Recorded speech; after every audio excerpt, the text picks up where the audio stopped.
Hello and welcome to Our Time. It's not only our time, but it's your time too, because on this episode of Our Time, we have a gentleman who is a garden designer who's written a book called The Money Tree, which you'll find fascinating. Janice will be talking to him in a minute. And later in today's program, I'll be talking to composer and accompanist Matthew Carey, who's also performing for us today with a great song that men, you will really go about. But right now, here's Janice.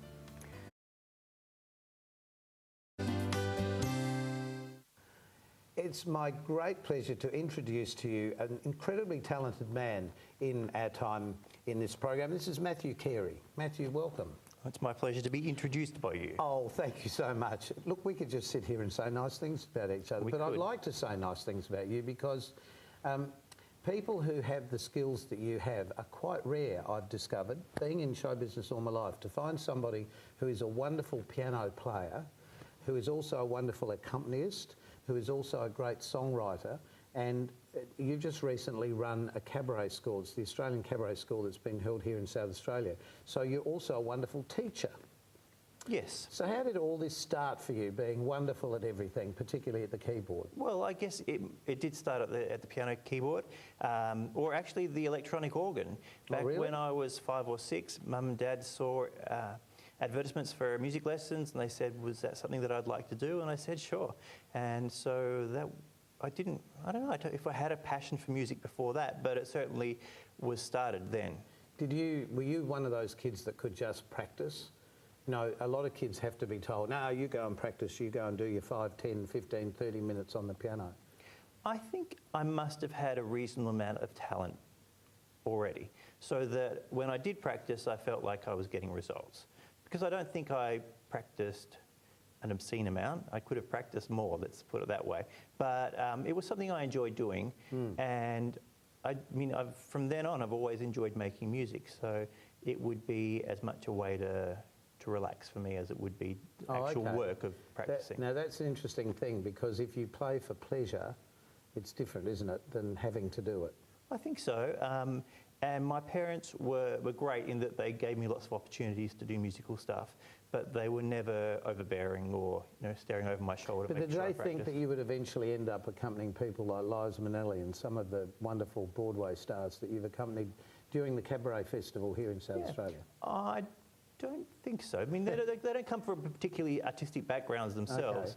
Okay. So I think they've humoured my career to a certain point. But it's grown, hasn't it? Because you've worked with all these famous people as an accompanist. Yeah, well, I was talking to a young student of mine the other day, and we were talking about how long he'd been playing. He'd been playing for about 3 years, and I said, okay, well, I've been playing for about 33 years. So I think when you do anything for that long, you ought to get to a certain standard, otherwise you're doing something wrong.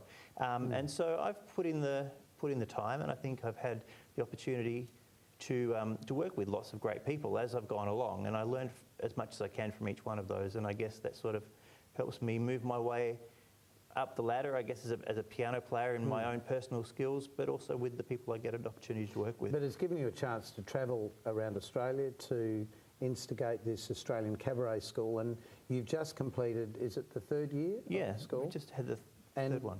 Now, some of the people from the school are about to embark on a little tour here in South Australia around the out of the square venues, which are the suburban theatres. That's right. This will be the 2nd year that we've done that.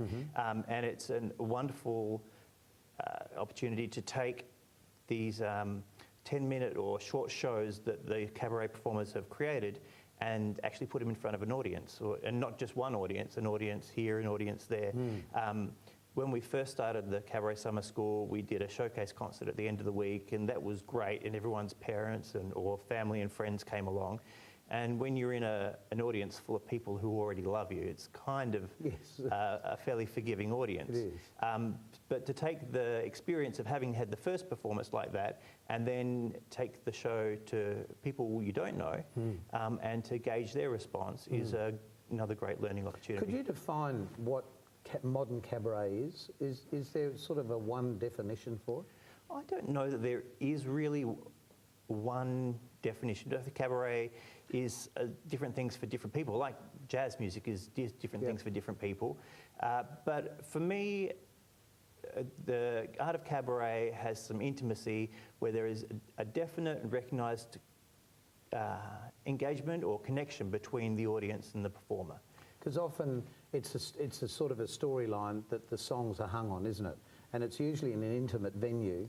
So you really feel that somebody's often pouring out their soul. It can be humorous or it can be quite serious. Yeah, I think so. And one of the things that I like to encourage the people that I'm working with when they're developing their material is that I think it's great if the audience comes out of your show feeling like they've got to know you a bit better or learnt something new about you. That's true, actually, yes.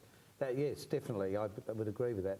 Because I've seen some of these shows develop over the last few years from the 10-minute section into a fully blown sort of hour piece, or more, in fact, in some cases. So, now, you've also written quite a bit, and you've recently been the writer for a show called It's a Dad's Thing. Yeah.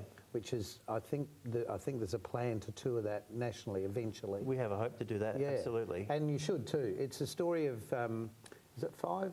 5 blokes, yeah. 5 blokes, yeah. And that's actually the thing about this show. It's the story of 5 blokes who are building a playground for their kids. Yeah. For like a kindergarten. And it's the stories that the men talk about and the experiences they've had in life. Some are having, wife is in hospital about to have a child and so on. And whilst there's a lot of shows around about lots of stuff, it really is an Australian piece because it came from a play originally? Yeah, my friend and colleague Adam Goodburn discovered this play called It's a Dad Thing that was written by some other Australians and toured for a while. And it was, as it was originally written, it was kind of like a comedy sketch show with lots of sketches that weren't particularly related to each other, apart from the fact that they were about fatherhood.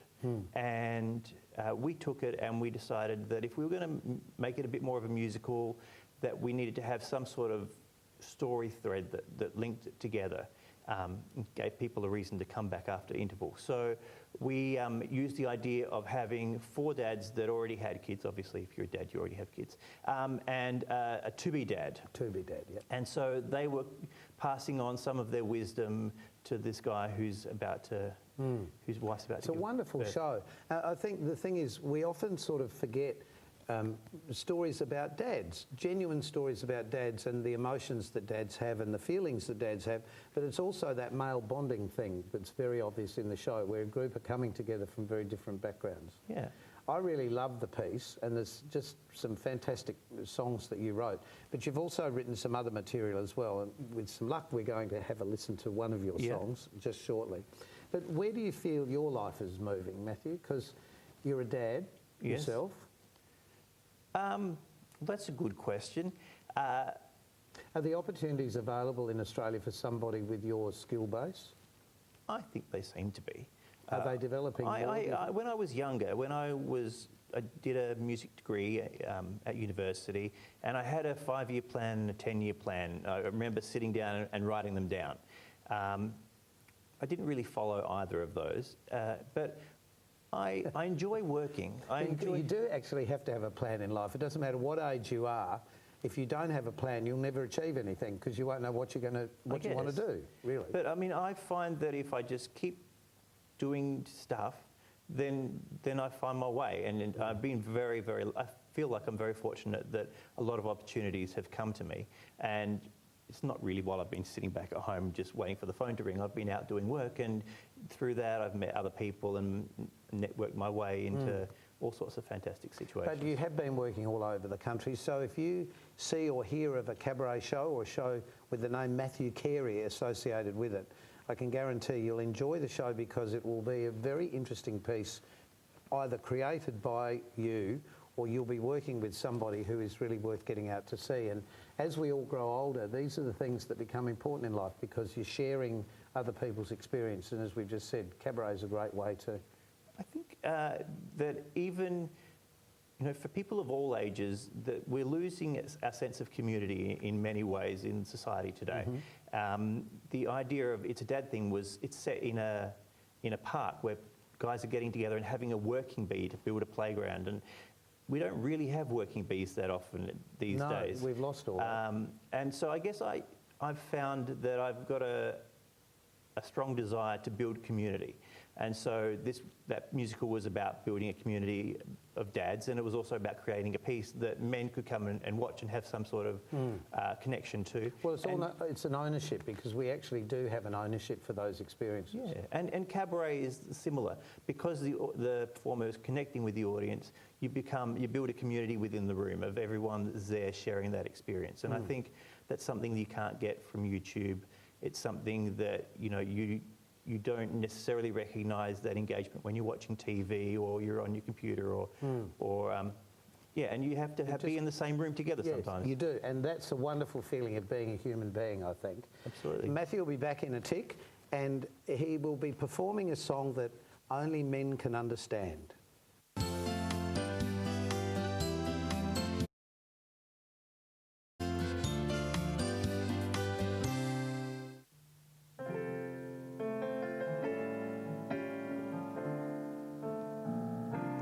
I'd been getting hints from every corner. There would be no junior number 3. We gave the baby clothes away. I sold the stroller on eBay. The next step was up to me. So I rang the doctor and made an appointment. No more would my fish swim in the sea. I was scared at what I'd planned, but at least my cat would understand what this meant for a guy like me.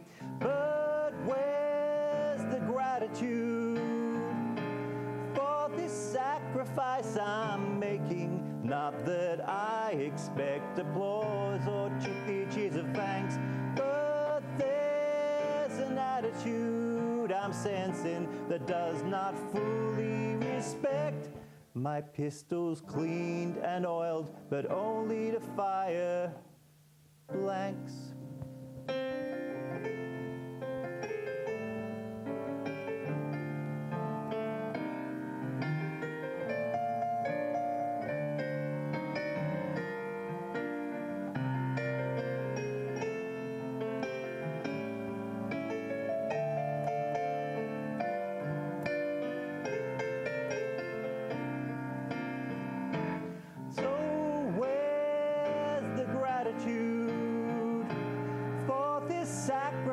I'm making, not that I expect applause or cheers of thanks, but there's an attitude that I'm sensing that does not fully respect my pistols cleaned and oiled, but only to fire blanks. Now that all the swelling is back to normal, once again my cowboy can roam free. Throw away the saddle, that's right, I'm riding bareback tonight. Thanks to my vasectomy.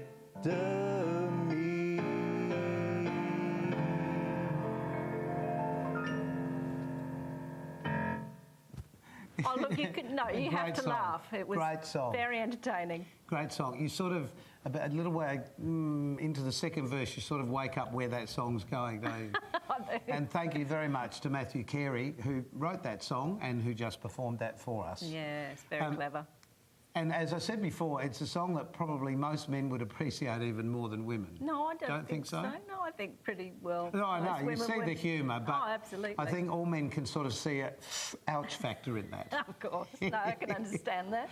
And you spoke to such an interesting man today. Yes, no, Dave Bell has written a book, and he's a garden designer, but this book is illustrated by a friend of his, a photographer, and has some, well, I'd recommend it. It really... She'd recommend it so much she actually bought the book. I did, no, it's a lovely book. But no, well, you saw that. I mean, it was such a lovely, lovely pictures. Really is, yeah. So, but I like the little quotes and things as well. They're just terrific. It's great.